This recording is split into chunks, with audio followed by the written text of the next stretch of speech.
This is the Almost Timely newsletter for the week of April 3rd, 2022. In this week's newsletter, what's on my mind? The purpose of analytics. What is the purpose of analytics? I'll wait. Got your answer? Here's a few from Twitter that I pulled out. I thought were well worded, I suppose. The purpose of analytics is to unlock something useful from data. The purpose of analytics is to turn data into information and information into insight. The purpose of analytics is to find your way to the right product and market before the money runs out, clearly done by somebody in the VC community. The purpose of analytics is to get something out of it in order to make useful. I feel like there's something missing in that sentence. The purpose of analytics is to catch something not intuitive. Okay, so here's my room temperature take. It's not a hot take at all. The purpose of analytics is to help you make better decisions. That's it, right? Analytics tells us what happened. And then maybe to go a bit more advanced, insights tells us why those things happened. And then it's on us to use that information to make better decisions going forward. So why is the answer to this question so often so convoluted and complicated? Well, I suppose you could argue that some of it is consultants needing to sound expensive, but it's really because people don't know what to do with the data. Let's take Google Analytics, for example, especially the new Google Analytics 4, which is a real analytics tool. What is its purpose? To provide you and me with the raw data as a raw ingredient to make better digital marketing decisions. Now, we can debate how well it does that, but that's its functional purpose, which means that Google Analytics, its purpose isn't to make decisions for you. It isn't even to tell you why customers did what they did.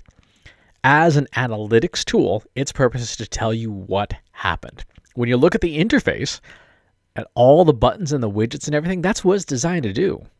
You and me, as the user, are expected to take that data and to do something with it to improve your decision making. It's like a kitchen pantry, right? Google Analytics is providing you the ingredients.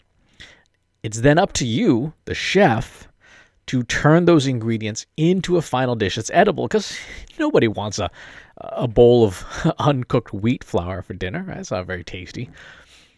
Where we run into trouble as marketers, as decision makers, as stakeholders, is when we expect tools to do more than they're designed to do. Google Analytics, and by the way, this is true of every true analytics tool on the market, will not make decisions for you, right? Any more than a bag of flour in your kitchen is going to cook for you, right? Every analytics vendor in the world will tell you that their tools will help you make better decisions, and they're all lying. I mean, not really, but kinda. They're all lying in the same way that every kitchen appliance vendor tells you their appliance is going to make you a better chef. They may do some things better or make some tasks easier. But if you're an idiot in the kitchen, right, there's no difference between a $50 blender and a $500 blender. You're still going to make inedible garbage. So when it comes to choosing an analytics strategy and subsequently analytics vendors, the question isn't what tool to use. The question isn't even what data to use. The question is, what decisions are you trying to improve or inform?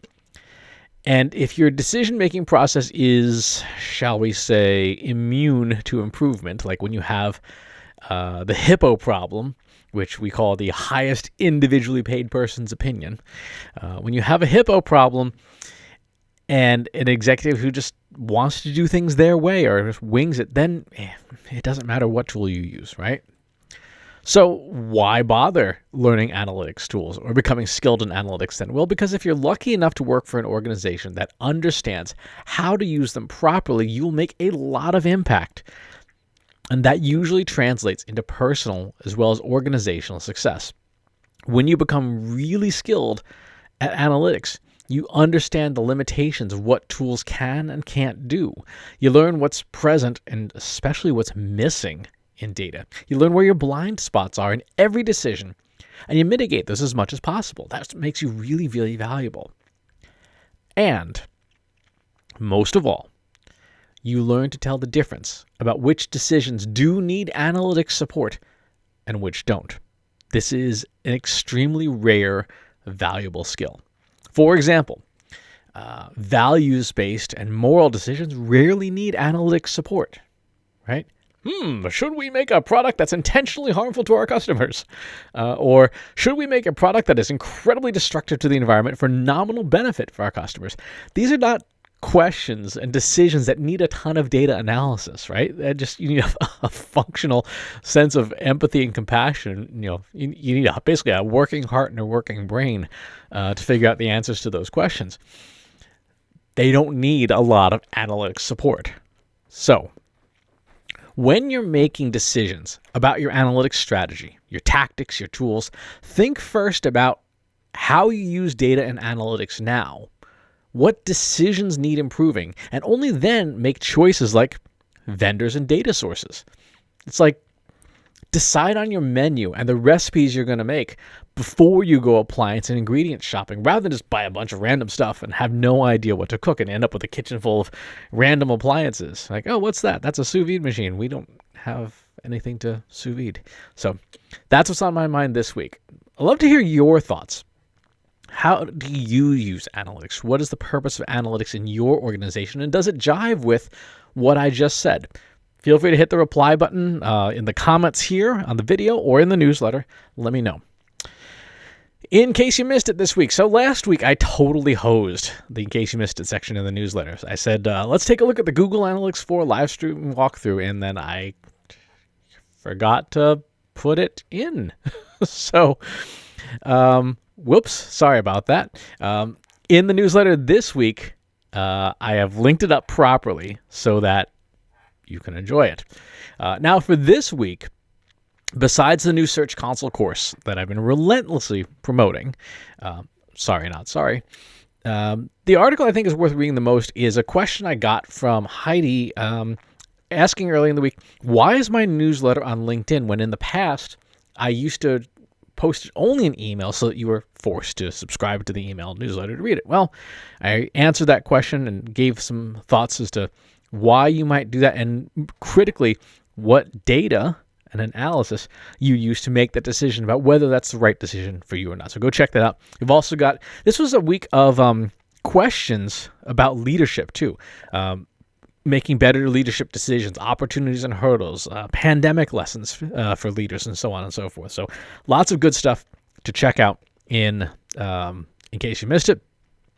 Got the new Google Search Console course. Please check that out.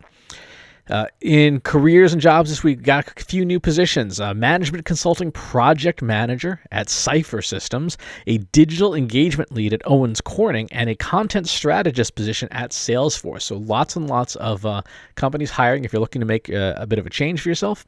There's some things there. In the advertisements this week, of course, Search Console course. In the news this week, we have new LinkedIn features, new tools for creators, improved content analytics and stuff like that, which thank goodness, because we're all creating a lot of content for LinkedIn. If you're in B2B, you absolutely should be. In media and content, Edison Research put out the Infinite Dial 2022, which is the must-read report. If you do anything with social media, digital audio, or traditional media, you need to read this report. It's right on their website. I've got a link in the newsletter, but it's right on their website. No registration needed. You can just download the 70-some-odd page PDF. Really, really good read. Super, super important. Got KPIs for tracking, human-machine interfaces, no-code reusable AI, cool things like that, and just the usual stuff. So that's what's in the newsletter this week. Upcoming events, got a lot of stuff happening. So Marketing Profs B2B Forum in a couple of weeks. I'll be out there. If you are interested, there's a link in the newsletter. There's a discount code SP22Chris. I don't know where they come up with these codes for $100 off your ticket. MarTech conference in June. I'll be at the Spark conference in June as well. That'll be in Montenegro, which will be pretty cool. MACON, the Marketing AI Conference, in August in Cleveland. I'm finalizing my participation in Content Marketing World, which will be September in Cleveland. And the Marketing Profs B2B Forum, the first in-person one this October here in Boston. So if you're going to be around for that, let me know. Would love to say hi. For MACON, I've got a discount code, PEN150 for $150 off the ticket there. So that's what's in the news this week. Hope that you had yourself a great week and look forward to hearing your responses about how you use analytics. And I'll talk to you soon. Take care.